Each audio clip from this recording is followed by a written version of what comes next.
Hi, Marshall. Quédate. Okay. All right. I can't do this. So I was coming back from dropping the kids off at camp, and got a call from Marshall. He said, we have had to take an alternate route around 24 because there are so many wrecks. He said, I'm scheduled to arrive right about time to start, but it's possible I'm going to be late. I guess he's late. So what he asked me to do was for you, volunteers who have not yet shared your minutes of Greek with us. He asked me just to get the ball rolling, basically, and just hand it off to whoever wants to go first, and then we'll just pass it around. I can have a timer up here going for you, and we'll proceed to the class. Who didn't? So who would like to go first? Not everybody all at once now, please. Andrew? Okay. So do I come up here? You're welcome to come up there, or you're welcome to do it from your seat. I'll hand you the mic if you wish. Okay. I was not here. I missed everybody else's. Okay. Now, I'm ready when you're ready. All right, so 4-step process. The first step was to find a verse. I was talking to Paul Grubbs about he was teaching Romans, and we started talking about Romans chapter 12 in particular, because that's where he was teaching. So I decided to choose Romans chapter 12, verse 3 as my passage, which talks about at the end, there's a phrase that as God has dealt to each one a measure of faith.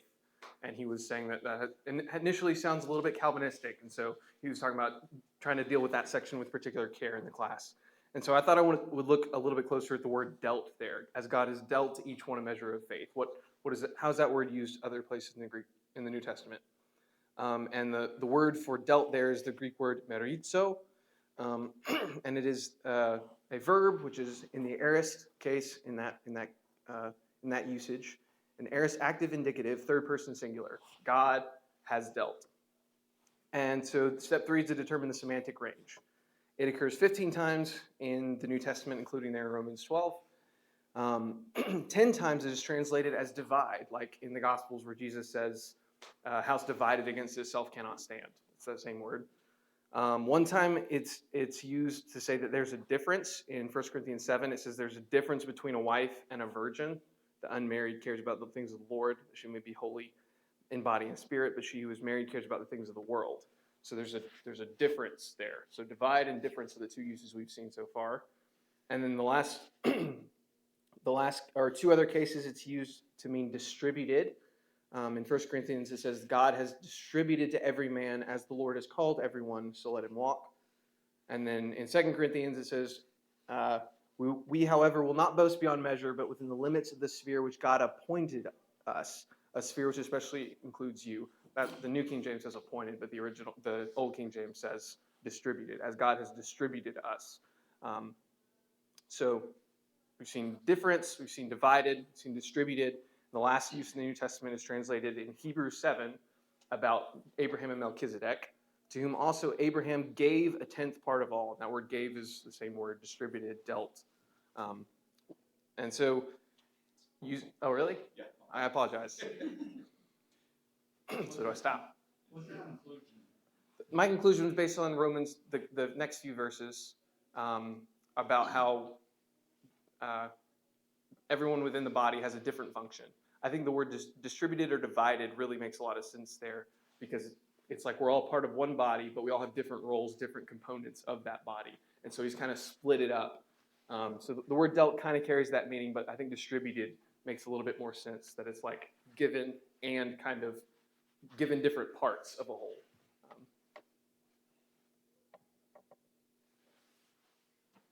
You want to add? You're welcome to take over, or we can pass it on to the next person. Pass it on. Who's next? I can go next. Sharon's order. Okay.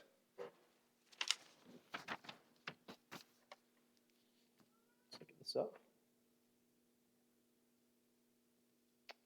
Okay, so the word that Sharon had picked was the English word dispensation from the New King James Version, particularly looking at the passage Ephesians chapter 1 and verse 10.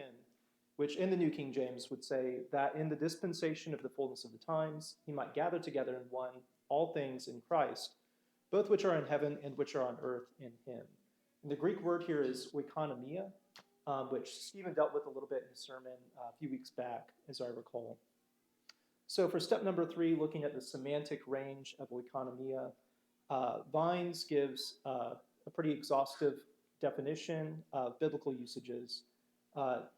Primarily, it signifies the management of a household or household affairs, but it can also mean the management or administration of the property of other people, such as a stewardship. So, for example, in Luke chapter 16, when it talks about when Jesus gives the parable of the unjust steward, this word is applied to him there, talking about his stewardship. And then it's used frequently by Paul in some of his epistles, such as the responsibility of preaching gospel in 1 Corinthians chapter 9. So it's not a period or epoch as it's sometimes used today, but talking about a mode of dealing, an arrangement or administration of affairs. So the Blue Letter Bible also gives a similar outline of usages. So what it means in the text, in this context in Ephesians chapter 1, again, it means the management or administration of something. Even if you look at other translations like New American Standard, it uses the term administration. So it seems to be that God is conducting the arrangement or administration of the fullness of the times, whatever that will be, or whenever that will be. And he will gather together all things which are in heaven and are on earth in him. It's used 2 other times in Ephesians in chapter 3. For example, in chapter 3, verse 2, it means a stewardship given to Paul by God to make known mystery to the Ephesians. So there seems to be maybe a little bit of difference in the way it's used there. But yeah, think about time. So, all right. Thank you. Anybody have any questions about that word? How many have gone so far? Just answer. Yeah. Sorry for my tardiness. I couldn't help the traffic on 24. I had to go around it. Let's see. So, who is next?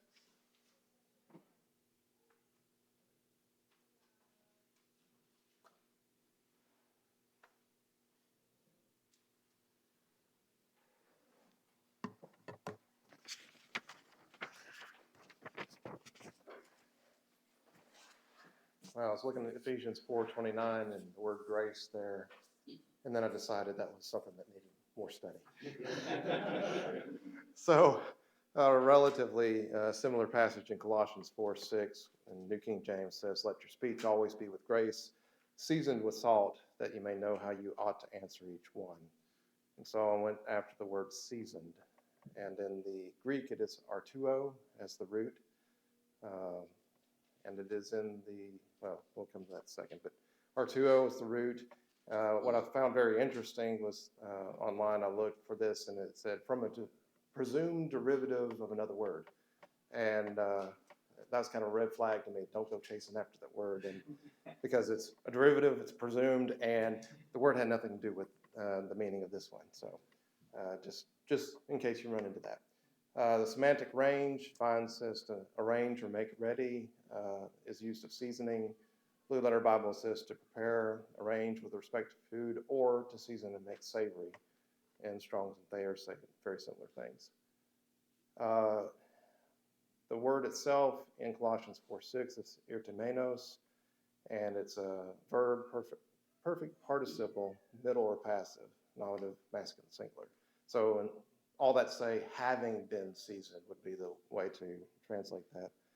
And so like you might say, let your speech always be in grace, having been seasoned with salt.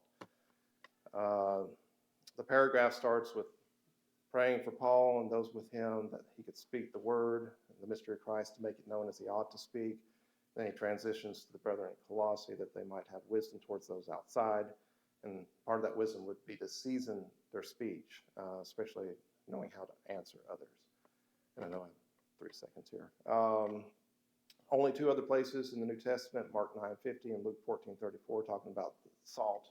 If it's lost its seasoning or it's not able to be any good.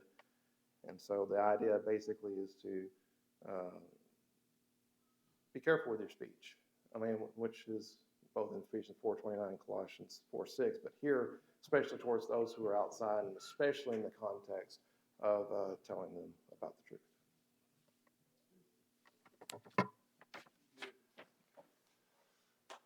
All right.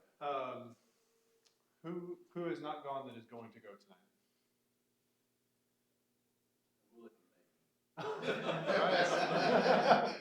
Consider yourself. Been volunteered. Bryce, I even have something that you will appreciate. I got tired of that app, and so I got very creative with PowerPoint. So when you're ready to go. there Okay. it goes. I chose Revelation 2, verse 9, the word blasphemy. And it says in this passage, I know your tribulation and your poverty, that you are rich, and the blasphemy by those who say they are Jews and are not, but are a synagogue of Satan. Now, in NASB from 1995, the New King James Version, King James, ASB, those we typically go to, those all say this is blasphemy. Whereas RSV, NIV, the New American Standard from 2020, and ESV say that this word is slander. And to me, those mean quite a few, different things, because in the English, blasphemy tends to profane God or something sacred. So that word blasphemy in the New Testament is used 6 times. It is a noun, accusative, singular, feminine. And I kind of went down a rabbit hole looking this up a little bit. But, when you look in the Old Testament Hebrew and the New Testament Greek, this word basically means provocation or evil speaking or railing against. Whereas the word slander means evil report, infamy, accusing, carrying tales, or backbiting. And an interesting thing that when you go through that list of words that are similar to slander, one of them is slanderer, and it says that the devil is also, so the diabolos is a word for slanderer. And when you look at the passage here, the reason I read that is at the very end of the passage, it says that, the blasphemy by those who say they're Jews and are not, but are a synagogue of Satan. I wonder if that might be why the newer translations chose the word slander instead of blasphemy. That's what I got. Good work. Yeah, that's interesting, and I hadn't thought about that connection between the Satan and, of course, the devil being a different word there, but the idea of blasphemy there. Yeah, that's an interesting study in semantic range, because it can go all the way from just speaking against someone all the way to profaning God. So good work with that. So I may have missed it. What do you think in your study is the conclusion there for Revelation? What do you think is their blasphemy, or why do you think it uses that word? I was on the fence on that because perhaps given that the Jews were God's chosen people at the time, that was maybe blasphemous in that respect. Yeah, I think I'd lean the same direction. Anybody have any thoughts, comments, questions about that? The word is blasphemia. Yeah, that's one of those fun ones where they just decided this is hard to translate in English. Let's make up one. Let's make up an English Oh, one. is it really? That was a strange Transliteration. Yeah, it's basically a transliteration. Okay. It's how we got our English word blasphemy. So that baptism, there's quite a few others that are just kind of made up words. Was there anybody else, anyone who wants to report from their seat or anything? All right, so let me see if I can get this on the screen.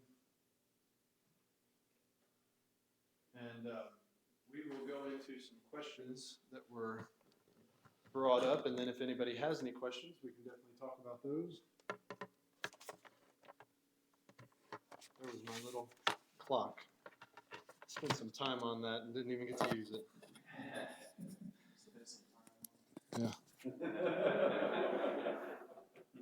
Watch what you did there.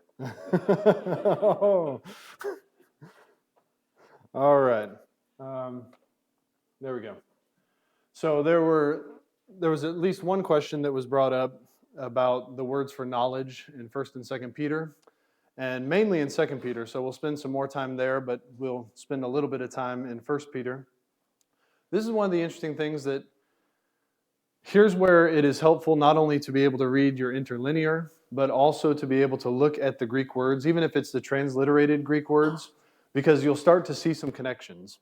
So for instance, if you look up in 1 Peter all the words that have the root for knowledge, you're going to find that there are several words, and what you may have to do in English to find all these words, I'm sure there's some way in Blue Letter Bible to look up just the roots without the prefixes and kind of see how that all works out. I'm not familiar with how to do that because I have a Bible program that makes it much easier to do that, so I don't try to figure out another program that does it. But you could also just look in your interlinear and start reading through. You could look for, if you wanted to study knowledge in 1 Peter, you could look up all the English words for knowledge and see what is the word underlying that. Or you could look up all the words for understanding, or you could look up all the words for insight. Think about any word that could be related to knowledge in English, and then find what is the root underneath it in Greek. And that takes a lot more time than if you can just look up the roots in a Bible program like this. So for instance, I knew that ginosko is the verb for to know.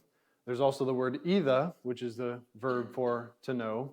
There's also, whenever it reduces down to its aorist form, it loses the iota, and so it's gno is the root, and so I looked up all the gna words, and so that learning a little bit more about Greek, you're going to start to know what the roots are so that it makes your job easier, but you could still get to the same point. So what I did was I looked up all the gna words, gno words, and found all the prefixes that are on the front of them. But then I also knew that there's a synonym in Greek, either, which is also in red up there. But you find every word here. You have foreknowledge in 1:2. You have ignorance in 1:14. Notice that you have an alpha prefix up there. But it didn't work. Let me try that again. Laser pointer. Oh, it's not working. Maybe I can try it over here. There it goes. So see, you still have the gno as your root, and you're just putting a... So even though it's translated ignorance in English, it's not knowing is basically the idea. Not knowledge or without knowledge. You have a synonym of that here in 2:15. You have the just basic noun in 3:7. You have the verb for foreknowing in 1:20, and you have the synonym either in 1:18 and 5:9.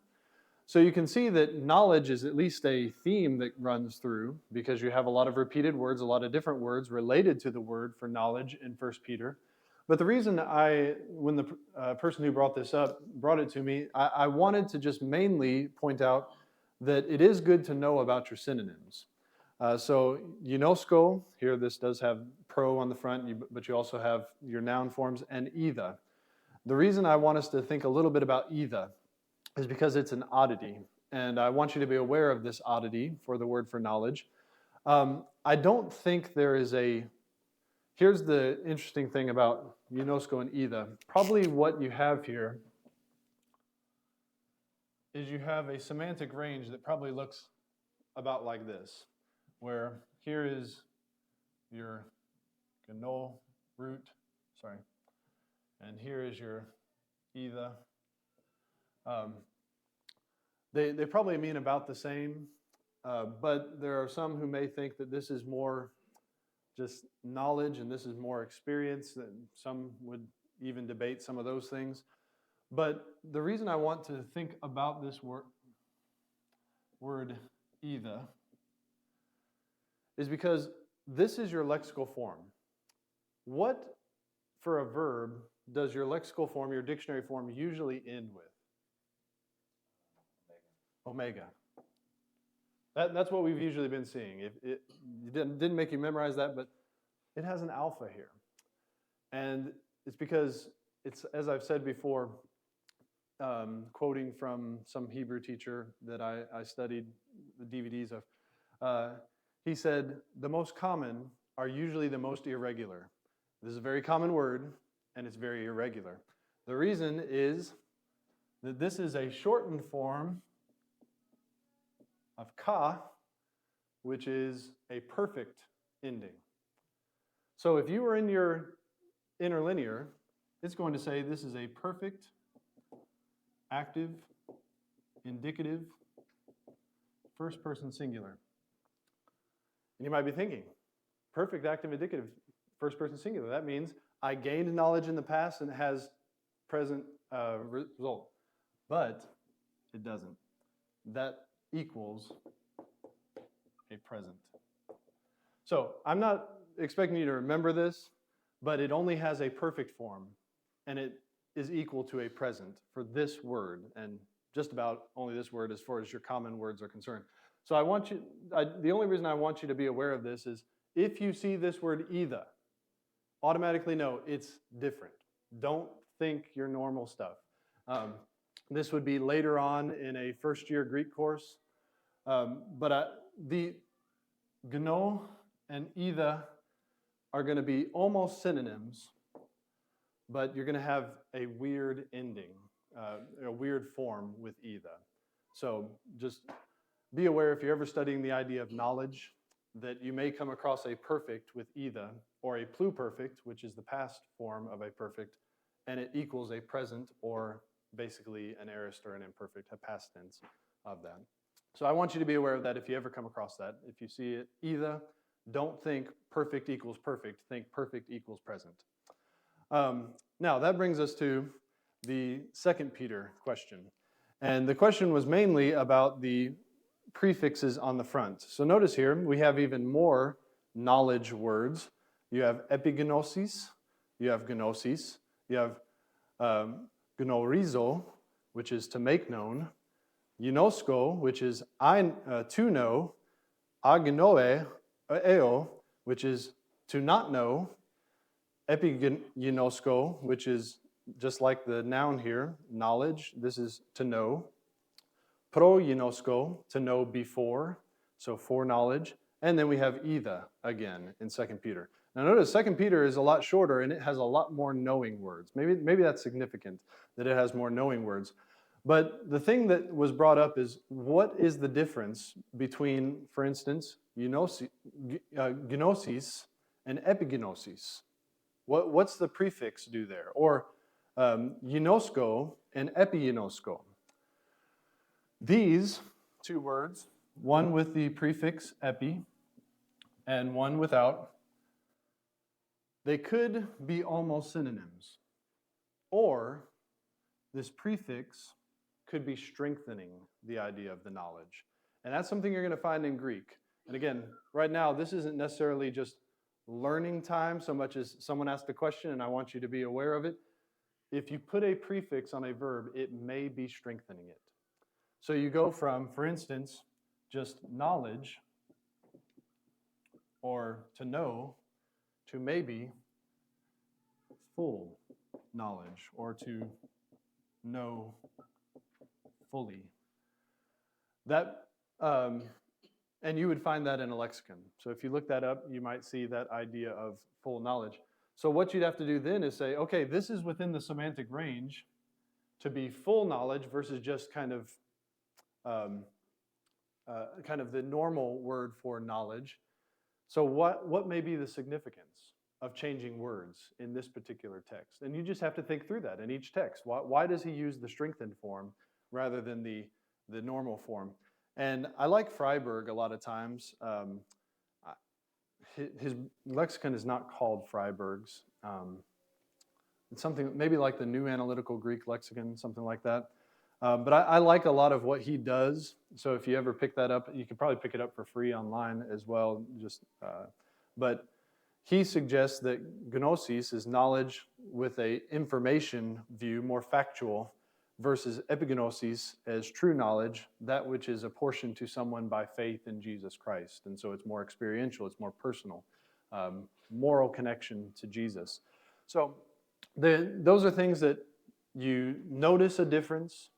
You see that they have the same root, but one has a prefix. You look them both up in the lexicon. You see if they're seeing any differences. And then you also just look them up for yourself and say, why might he make a difference here? And if you don't see any difference, there may be no difference. It may just be, and this is something we don't often like, but it could just be stylistic. This word, in the way they spoke it, it fit better in that series of words than the other word would have fit. It could even be just by how it sounds. But I would tend to lean toward, since he is using both words and using them in different places, maybe there is some significance to using a prepositional prefix. So the example that came to mind when you started talking about that is Hebrews 11:6 is a reward of those who diligently seek him or just seek him, depending on your translation. And it has a prefix on it. Yeah. In front of the word that means seek. Yep.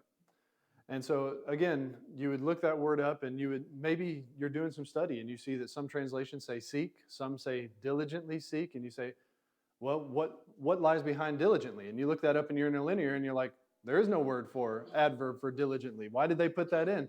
And then you click on your word seek and you say, oh, this has a prefix on the front, and some of your lexicographers will say this is a strengthened form, and so it's more the idea of earnestly seeking or something along those lines.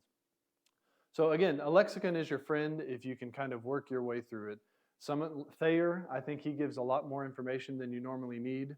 I really like that book by Donker, the shorter Greek lexicon, if you're just kind of working your way through. If you want a little more meat than that, Freiberg's New Analytical Greek Lexicon, I like him quite a bit on how he handles these words. Any other thoughts on that?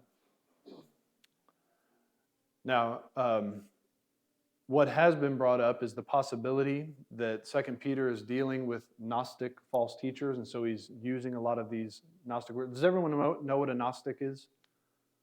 Anybody not know what a Gnostic was?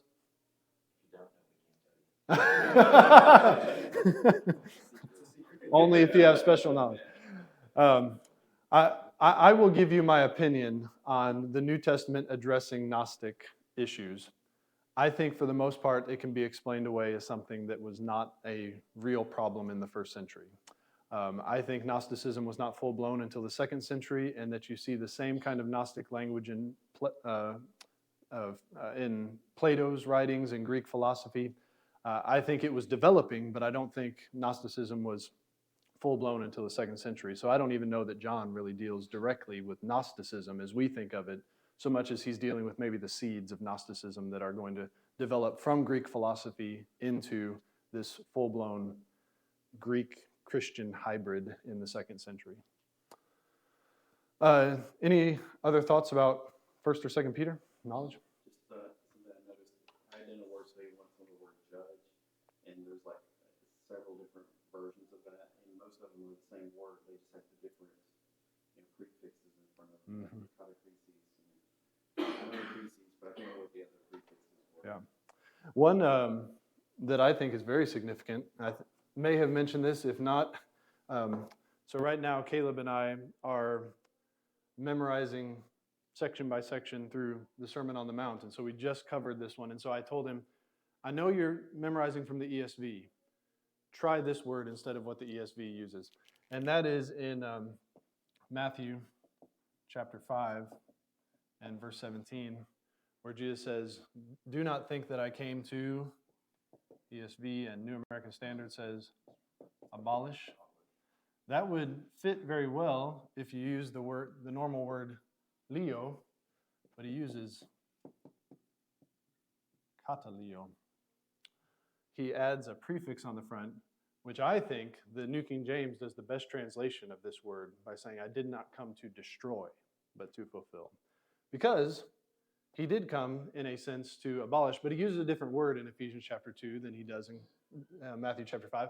But for English speakers who are reading, I didn't come to abolish, and then Paul saying he did abolish, it seems like a contradiction, but it's really not. He's going to use this same word leo in the next verse to say anyone who looses what's the word that some translations use? Breaks one of these commandments and teaches others. That's the word leo, but he uses a strengthened form in Matthew 5:17. So I think he's saying, you all think I came to destroy. No, I didn't come to destroy, I came to fulfill. And even anyone who looses or breaks these commandments is going to be least in the kingdom of heaven, but if you do them, you'll be great in the kingdom of heaven. So I think that's a significant use of a prefix, just as we possibly have a significant use of a prefix in 1st and 2nd Peter. All right. This was their very, in a sense. We say very something, they would add a prefix to strengthen it. All right, any other thoughts on that?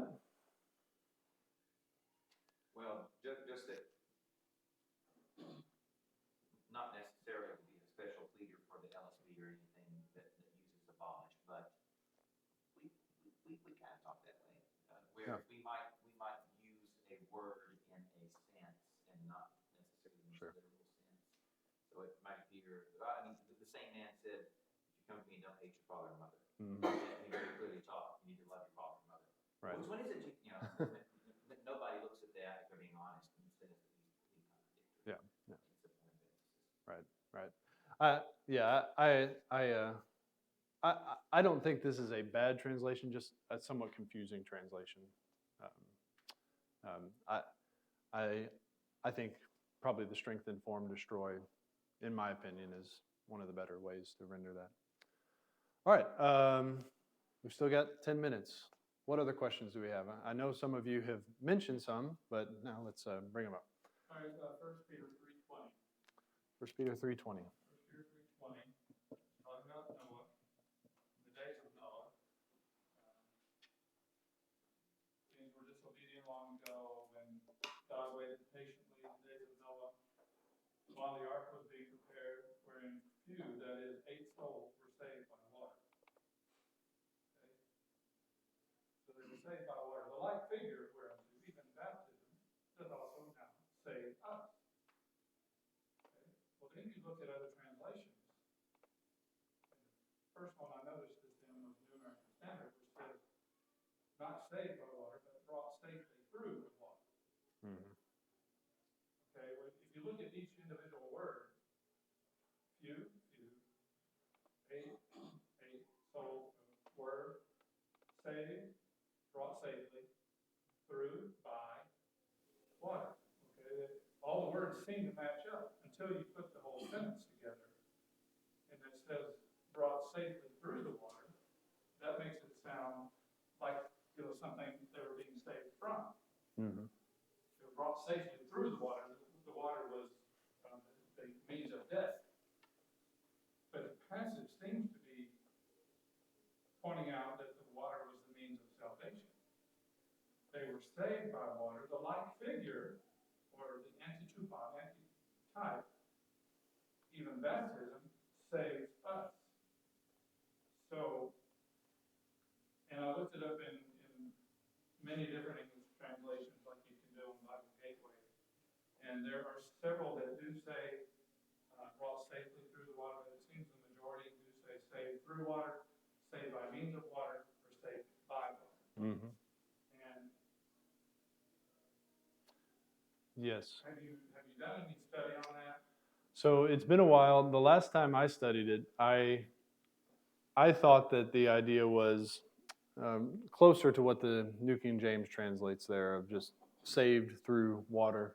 And if we look there, we have this is common in Greek, is to have the prefix and then the preposition repeated. The reason for this, so this is basically sozo with a prefix on the front, via. So save through. And then you have through again.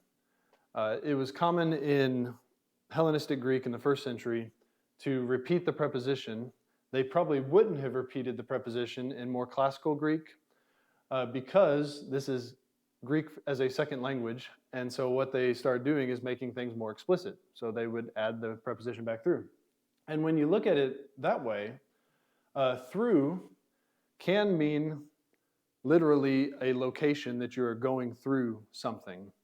But in connection with the verse that you read, the very next verse, saved through water, through is often as a preposition used of the of means. The what's the word for it? There's a special word for that. It's agency, but there's maybe it's indirect is the word I'm looking for. Indirect agency, because you can have ipo with the genitive, and that is your preposition to show direct agency. That, for instance, we are saved by God. God is the source of the salvation. He is the one who is doing the saving, even though you're putting the verb in a passive. I am saved by God. But if you say that you are saved through water, the idea is still God is the one who is doing the saving, but the means that he is using to accomplish that work is whatever follows the dia. You can also even do that with n plus the dative. And there's usually a bit of a difference. This is personal. As far as I remember, ipo would never be used with a non-personal word following it, so it's always a person who is doing something by this when it's that kind of an idea. I'll have to recheck that. Dia can be a person or it can be a thing. In can be a person or thing, but more often it's used of things. So you translate that by, you translate that via as through or by. You could even do this one as with, and usually this one is translated by. So with that in mind, though this word can mean to bring safely through, I think you're right to consider the context, because what he is doing is he is directly connecting what corresponds. It's not corresponding through the bringing safely through. It connects directly to the genitive idatos. So whatever is corresponding corresponds to water. And so the water is the correspondent picture. And so what is baptism doing? It is Jesus Christ saving us from our sins by means of water. Noah was saved in an ark by means of water. God saving him. And so I think if you look at the parallelism of the verses, this indicates that it's not just I'm being saved from water, but I'm being saved through the water. At the end, is it also parallel where he says through the resurrection? That's Yeah, as well. right. So, I mean, we're not being saved from the resurrection. We're being saved Exactly. And this is an important thing that I think we should point out whenever we're using 1 Peter 3:21 as a passage to show the essentiality of baptism, is never forget that through at the end, through Jesus Christ. Don't focus, baptism is important, but the ultimate agent, the personal agent is Jesus Christ who's doing the saving, and he's using baptism as a means of accomplishing that salvation. Same thing was happening with Noah. Any additional thoughts on that? Appreciate everyone being in the class. I know sometimes we went deep and sometimes it was a little rough and sometimes you may still feel in the cloud, but I hope that at least you have some of the terminology in mind so that you can kind of look through your interlinear a little bit more educated, a little bit more ably than you were before the course, and that this will help you as you kind of work your way through your New Testaments. Thanks, everybody.